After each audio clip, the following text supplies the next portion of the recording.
Hey everybody, Edo here, and this is Decorum. The good folks at Floodgate Games sent along a copy, and when I read a game of passive-aggressive cohabitation, I was certainly intrigued. And so, in essence, this game is a cooperative deduction game. Straightforward. I think it's very successful in that regard, but also interesting. So, in Décorum, what's going to happen is it's campaign style in which you're going to have, based on the number of players, a series of setups. And so just to take an example, you take number one here, and you just work through them, and if you can do it, try to keep the bands together. And there's essentially cards, one setup card and then one per player. This is for 2 players. And the setup card, there's a little story that's there, I guess. But basically, the setup card tells you how to set up your house, the start of the house. And so in the house, you're going to have 4 rooms. There's the bathroom, the bedroom, the kitchen, and the living room. Each room is going to be painted a certain color based on setup, and then there'll be objects in it. Now, objects come in different colors, as well as there's wall hangings or frames, curios, like objects, and lamps. And then you also have modern style, antique style, retro style, and unusual style, and that will be relevant in a second. Then each player gets one of these cards, which is secret to them, and this is for 2 players. And essentially, the card tells you how you need the house to be laid out for you to be happy and fulfilled.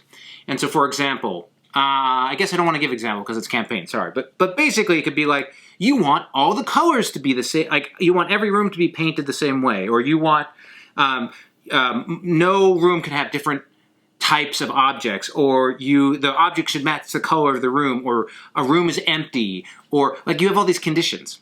This room needs to be colored this way. This half, that half, top, bottom, that kind of thing. But the person you're playing with also has those conditions. And because this is campaign style, they very often have like really thought out conflicts based on where you start and where you need to go. So the tension works out really well. In terms of the actual game, then, what you do is on your... So you're going to play a series of turns, and you're hoping to finish before flipping over your cards, these hard things, which I'll talk about. But basically, just trying to both players be fulfilled, or all players be fulfilled before you run out of time. Effectively, run out of turns. And so on your turn, you basically can do just a few things. It plays really quick. I really like that about it. You can change the paint... you can change the color of a room. Cool. You can remove an object. Boop. You can add an object. Any object. Boop. Or you can swap a same type of object. Not from different rooms, but from the board here. And so again, no one starts fulfilled because again, it isn't random. It's campaign. So the starting board never makes anybody happy. And then so say I want this room to be empty. I could remove this. And I'm like, this is cool. So on your turn, you do one of those actions, but then the player you're playing with, or players you're playing with, get to give you feedback. They can't tell you what their cards say, but they can say things like, oh, that's great. Oh, I don't know about that. I really don't like that decision. That's awful. And that's where the passive-aggressive comes in, and you're really just sort of trying to communicate loosely that that decision, it works for you, it doesn't work for you.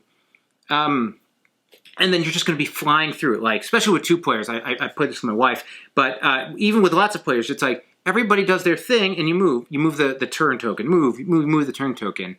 Sometimes, as you're mid to end on a certain round, it turns into like, well, what do you think of that? Well, I don't like that. Well, what about this? I don't like that. Like it can start. It moves pretty quick. Eventually, you play through, and then you get to a point where you have to flip over one of these hearts, or pair of hearts, I guess. And when you do that, each player gets to read off one of their items. So as it starts getting a little long in the tooth, as it starts taking a little time to play, you start getting hints about what you're trying to do. When you use your hint, you're trying to perhaps use the one that is stumping everyone. Like, oh, I need every object in the room to be, from the same style. Oh, and then somebody will be like, that's why they keep having a problem. I'll try this, whatever. I totally dig that it's cooperative deduction, and I dig that, I dig the vibe. What I have to say is, at a practical level, it like brings up that sort of emotion of passive aggressive, which it's aptly named, and tension around people not agreeing on things, but not really communicating why they don't agree, and because you can't really do that. And for lots of people, that's frustrating, and so it's recreating a frustrating moment. It's interesting, and if you're into deduction, this is a really cool cooperative deduction game, hand down, like easy. But I think if you're not in that play zone, certainly there was a lot of frustration with players around, oh, I want that. Well, I don't want that. Well, I want that. Well, I don't want that. Oh, well, how about this? No, how about that? Like, it's a bunch of rejection. It's a bunch of people trying to do something, but being restricted from it. And